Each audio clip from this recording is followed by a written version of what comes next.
श्री स्वामी समर्थ. पाहून दुर्लक्ष करू नकोस. जर हा स्वामी संदेश तू वाचलास तर नशीबवान ठरशील. कदाचित ह्या क्षणी तुम्हाला खूप एकटेपणा वाटत असेल. कदाचित काही तुमच्या मनासारखे होत नसेल. पण काळजी करू नका, लवकरच तुमचे जीवन पुढील स्तरावर जाणार आहे. या आठवड्यात तुम्हाला असे चमत्कार दिसतील जे तुमचे आयुष्य बदलून टाकेल. माझ्यावर विश्वास ठेवा आणि पुढे जा. माझ्यावर विश्वास ठेव, मी तुझी साथ कधीच सोडणार नाही. चुकीच्या गोष्टी मागे धावू नका, कारण लवकरच मी तुम्हाला आशीर्वाद देईल. तुझा परमेश्वराच्या शक्तीवर विश्वास असेल तर आत्ताच हा संदेश लाईक कर आणि ज्यांना याची गरज असेल त्यांना हा माझा संदेश शेअर कर. भाग्यवान ठरशील. स्वामी म्हणतात, चूक महत्त्वाची असेल तर व्यक्ती विसरावी आणि व्यक्ती महत्त्वाची असेल तर चूक विसरावी. जेव्हा माणसांच्या गरजा बदलतात तेव्हा त्यांची बोलण्याची पद्धत पण बदलते. शांत राहण्यासारखे दुसरे उत्तर नसते आणि माफ करण्यासारखी दुसरी शिक्षाही नाही. आयुष्यात पडलेली प्रश्न पाहता पुढे जाण्यापेक्षा त्यांची उत्तरे शोधण्याचा प्रयत्न करा. मार्ग सापडेल नाही सापडेल आहे ती परिस्थिती बदल होण्यासाठी आवश्यक योग्य कर्म आहे. जेव्हा स्वामी आपला हात धरतात तेव्हा अशक्यही शक्य होत असते. ह्यावर पूर्ण विश्वास ठेवा आणि पुढे जा. तुम्ही फक्त प्रामाणिक प्रयत्न करत राहा. साथ द्यायला स्वामी आहेत ना. सर्व दरवाजे बंद झाले तरी स्वामींच्या हृदयाचा दरवाजा कधीच बंद होत नाही. कायम तो उघडा असतो आपल्या भक्तांसाठी. अपेक्षा स्वामीपासून ठेवा, इतर लोकांपासून नाही. अडचणीत असाल तर स्वामी तारतील. एकटे असाल स्वामी सांभाळतील. मार्ग सापडत नसेल तर स्वामी दाखवतील. तुझ्या अंतरात्म्यामध्ये आहे मी, तुला हरू देणार नाही. या कलियुगात तुला एकटे होऊ देणार नाही. मी सदैव तुमच्या पाठीशी आहे.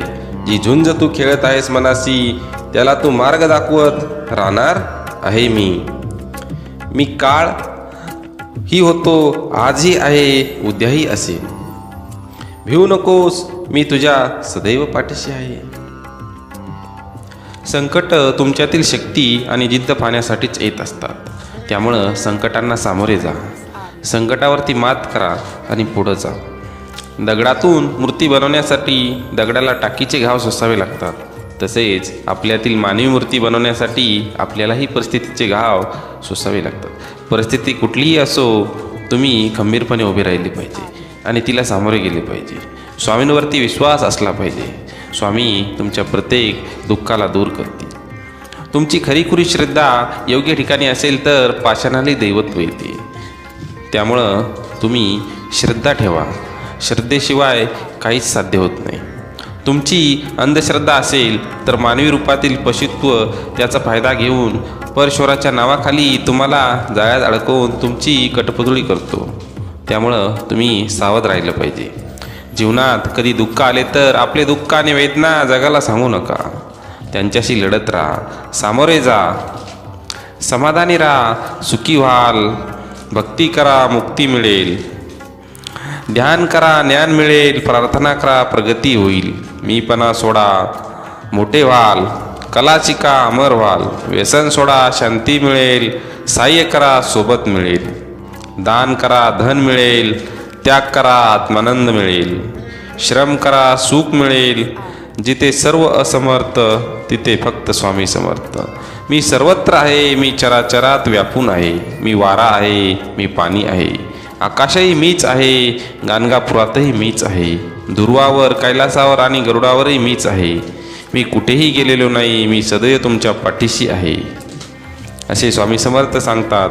मीपणा दूर ठेवून जा, विश्वास ठेवा. पदरी अपयश कधीच येणार नाही. हृदयातल्या मंदिरात अंधार असेल तर घरातल्या देवाऱ्यात दिवा लावून फायदा नसतो. त्यामुळं तुम्ही विश्वास ठेवला पाहिजे. आपल्यातील मीपणा ओळखला पाहिजे. सतत स्वामी समर्थावरती विश्वास ठेवला पाहिजे. स्वामी आपल्या सदैव पाठीशी आहेत. त्यामुळे आपण सर्व चिंता स्वामींवरती सोडून पुढे जायला हवे. श्री स्वामी समर्थ यांची निष्ठा ठेवून त्यांची सेवा केली पाहिजे. श्री स्वामी समर्थ आपल्या वाक्यामध्ये सांगतात, भिवू नकोस, मी तुझ्या पाठीशी आहे. त्यामुळे स्वामी हे सदैव आपल्या पाठीशी असतात. गरिबाला केलेले दान आणि सद्गुरू स्वामींच्या मुखात घेतलेले नाव कधी वाया जात नाही. देवाला हे कधी सांगू नका की तुमच्या अडचणी किती मोठ्या आहेत. ते अडचणींना सांगा की तुमचा देव किती मोठा आहे. जेथे नाम आहे तिथे स्वामी आहेत. नामावर प्रेम करणे म्हणजेच स्वामींवरती प्रेम करणे. तुम्ही नाम घेता म्हणून तुमच्या मागे पुढे चालतात स्वामी समर्थ. जो नुसता नामात राहीन त्याला मी अखेरपर्यंत सांभाळेन असे स्वामी समर्थ सांगतात. तू कर्म करत जा, फळाची अपेक्षा न करता. अरे कर्म करणे हे तुझे कर्तव्य आहे आणि तुझ्या कर्माला योग्य फळ देणे ही आमची जबाबदारी आहे. संकटांना कधी कंटाळायचं नसतं, त्यांना सामोरं जायचं असतं. कोणी नाव ठेवेल तर थांबायचं नसतं. आपल्याला आपलं चांगलं काम करत राहायचं असतं. जीवनाच्या बँकेत पुण्याचा बॅलन्स पुरेसा असेल तर सुखाचा चेक कधीच बाउन्स होणार नाही. फक्त स्वतःचा विचार करणारे लोक फार थोड्या काळासाठी प्रगती करतात, पण जे सगळ्यांचा विचार करतात त्यांची प्रगती कायम होत राहते. विचारावर लक्ष ठेवा, त्यांचे शब्द होतात, आणि शब्दांवरती लक्ष ठेवा, त्यांच्या कृतीत उतरतात. कृतीवर लक्ष ठेवा, त्या सबबी बनतात. सबबीवर लक्ष ठेवा, त्यातून चरित्र घडते. चारित्र्यावर लक्ष ठेवा, ते आपले भविष्य घडवते. तू कर मत फिक्र जो हुआ नहीं, मैं करूंगा वो जो तू सोचा नहीं. सुख इतके द्या जेणेकरून अहंकार येणार नाही, आणि दुःख इतके द्या की देवावर अस्ता उडू नये. कोणाचीही त्याच्या सध्याच्या परिस्थितीवरून खिल्ली उडू नका, कारण काळ इतका सामर्थ्यशाली आहे की तो एक सामान्य कोळशालाही हळूहळू हिरा बनवतो. त्यामुळं परिस्थिती कधी बदलेल हे आपण सांगू शकत नाही. मनामध्ये श्रद्धा आणि विश्वास असेल तर कोणतीही गोष्ट अशक्य नाही.